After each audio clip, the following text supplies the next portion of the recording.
Welcome back. So whether we choose to use speech synthesis in that tab or we continue to use the projects, it may be a good idea to begin to test Elevenlabs constructed voices.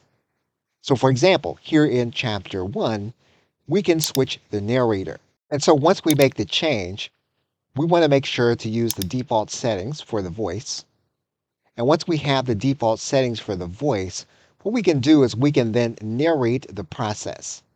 So we want to make sure that our continuous narration is going to be turned on. We can then play the voice to determine how well it's going to read our paragraph.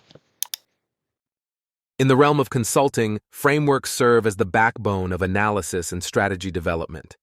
They offer a structured way to dissect complex business problems, identify bottlenecks, and prioritize areas for improvement.